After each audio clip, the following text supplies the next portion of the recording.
ہاں ایک صورت میں تانا دینا جائز ہے, یہ خوب اچھی طرح سمجھیں.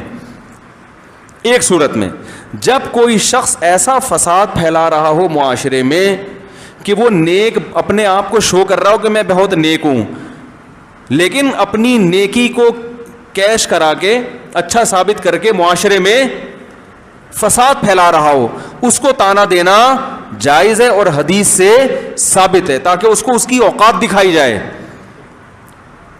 نبی صلی اللہ علیہ وسلم نے بھی ایک موقع پہ ایک یہودی عالم کو تانا دیا, وہ بری بات کر رہا تھا. آپ نے فرمایا کہ تو اس بات کو چھوڑ, پہلے تو یہ بتا کہ کیا تورات میں لکھا نہیں ہے کہ اللہ کو موٹی توند والے عالم سے نفرت ہے, اور تو اپنی توند دیکھ. موٹی توند سے وہ توند مراد ہے جو کھا کھا کے موٹی ہوئی ہو. اگر کوئی عالم قدرتی طور پر موٹے ہیں, بہت سے ہیں جو کم کھاتے ہیں مگر جسم بھاری ہے ان کا, جو حرام کھا کھا کے توند نکال دی ہو نا جس کی, حرام کھا کھا کے. ایسا نہ ہو کسی عالم کے اب پیٹ بڑا ہوا ہو تو آپ اس کو برا سمجھنا شروع کر دو. علماء کا احترام کریں, یہ تو اللہ کے بنائے ہوئے, کوئی چھوٹے قد کا ہوگا, کوئی بڑے قد کا ہوتا ہے, کوئی بھاری جسم کا ہوتا ہے, کوئی پتلا ہوتا ہے.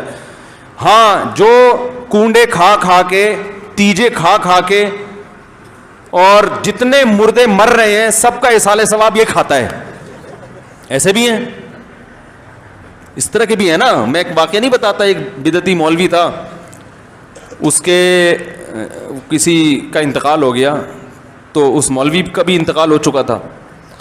تو وہ جمعرات کے کھانے پر بلایا, میت کے لواحقین نے کہا کہ پہلے تو آپ کے ابا کو بلاتے تھے, اب ابا نہیں ہے تو بچے آ جائیں. تو بچے جب کھانا کھانے کے لیے جانے لگے, جمعرات کا کھانا, تو بچوں کی ماں نے کہا دیکھو بیٹا اتنا کھانا ہے کہ باپ کی روح کو تسکین ہو جائے کہ میرے بعد یہ سلسلہ ختم نہیں ہو, اور باپ کو بدنام نہیں کرنا, باپ کی روح کو تکلیف نہیں پہنچا, بدنام نہ, ناک نہ کٹوا دینا معاشرے میں, طبیعت سے پھوڑنا بیٹھ کے نا.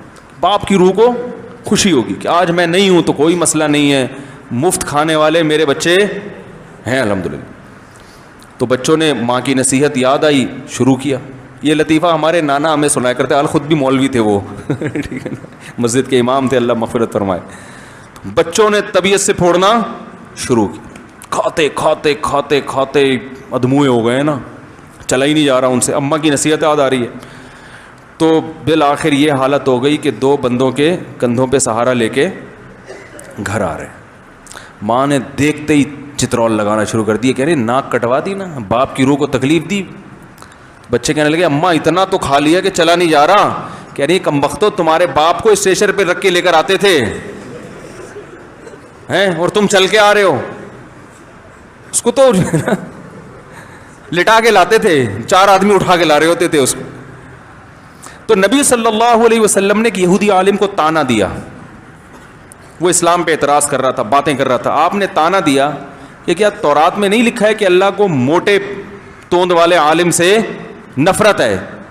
تو پہلے اپنا حلیہ تو دیکھ, کھا کھا کے توند نکالی ہوئی ہے, تورات پر عمل کر نہیں رہا جو اللہ نے تمہیں کتاب دی تھی, اور ہمیں کیا کر رہا ہے, نصیحتیں کر رہا ہے. تو اس سے پتہ چلتا ہے کہ تانا بعض صورتوں میں, اس سے ایک تو یہ بھی پتہ چلتا ہے کہ اللہ کو زیادہ کھانا, بولو بھائی پسند نہیں. جمعرات کے بھی کھانے ہیں, ادھر سے کنڈے کا کھانا آ گیا, ادھر سے پتہ نہیں کیا کھائے جا رہے ہیں یار. اسلام میں تو بھائی روزے رکھنا ہے, پیر جمعرات کا رومی. دیکھو نبی صلی اللہ علیہ وسلم کے یوم پیدائش میں آپ نے روزہ رکھا ہے. ہمارے یہاں دیگیں پکتی ہیں 12 ربیع الاول کو نا, اگر فرض کر لو 12 ربیع الاول یوم پیدائش ہے تو پھر تو روزہ ہونا چاہیے. دیگیں ہو رہی ہیں, دبا کے کھا رہے ہیں, کھچڑے پک رہے ہیں, کھیرے کھا رہے ہیں. تو ہمارے نبی نے اپنی یوم ولادت پہ بھی روزہ رکھا. اسلام نے بتایا کہ بھائی توند بڑھنا اچھی چیز نہیں ہے.